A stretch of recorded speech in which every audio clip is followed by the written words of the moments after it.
Cleveland. The story of Shedeur Sanders' 2025 NFL draft journey reads like a drama unfolding in slow motion, full of hype, heartbreak, and harsh realities. Once viewed by many analysts as a potential day one pick, the Browns' rookie quarterback instead found himself slipping down to the fifth round. An unceremonious slide that left fans, scouts, and pundits wondering why. But Sanders isn't shy about where he places the blame for his draft day disappointment, almost entirely on his legendary father, Hall of Famer, and Colorado head coach Deion Sanders. In a candid interview at John Marshall High School in Cleveland, Shedeur opened up about the whirlwind of criticism and skepticism he faced leading up to the draft, and why he believes it was more about his father's polarizing reputation than his own talent. 99% of the hatred directed at me is toward Pops, Sanders said plainly.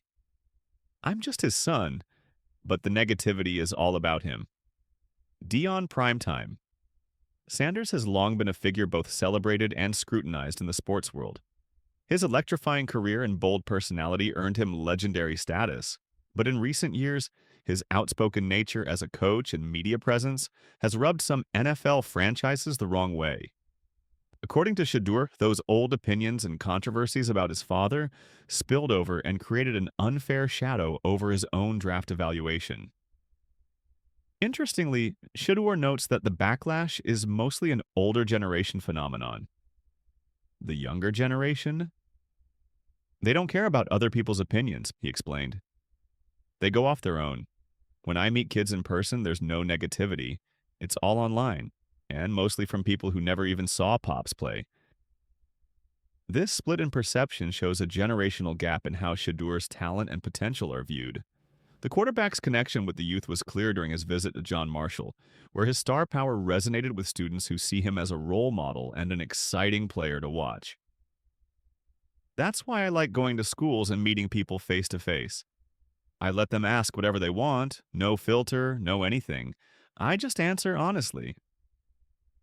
Shedeur's draft experience was no less dramatic off the field.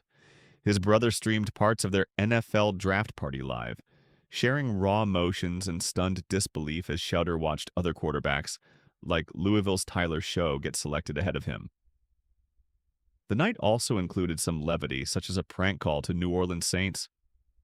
General Manager Mickey Loomis, adding a human, relatable touch to the high-stakes draft drama. Behind the scenes, reports began to emerge that Shedeur's fall was influenced by his approach to the draft process itself.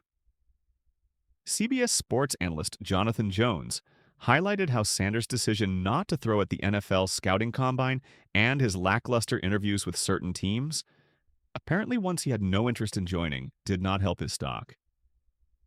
This led to questions about his professionalism and willingness to fully engage in the process. Yet, at Cleveland's rookie minicamp, Shedeur showed a different side, one focused purely on growth and proving himself on the field. It's just me versus me, he told the Akron Beacon-Journal. I can't control any other decision besides mine, so I just try to be my best self at all times. This mentality reflects a maturity and determination that suggests Shedeur is not dwelling on external noise, but concentrating on carving out his own path. Deion Sanders, never one to shy away from controversy, also weighed in heavily on the draft fallout. He repeatedly pointed to lies circulating on social media during the draft process, claiming that misinformation and biased opinions unfairly dragged down his son's value. One particular incident seemed to ignite tension between Deion and NFL decision-makers.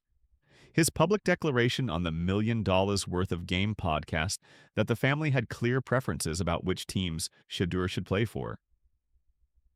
I know where I want them to go, Primetime stated with conviction. There are certain cities where it ain't going to happen. It's going to be an Eli. We ain't doing that.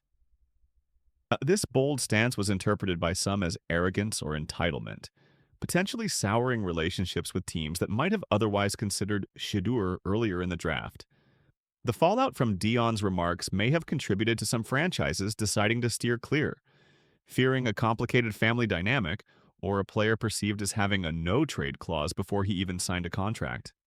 This perception, fair or not, added fuel to the fire of an already challenging draft process.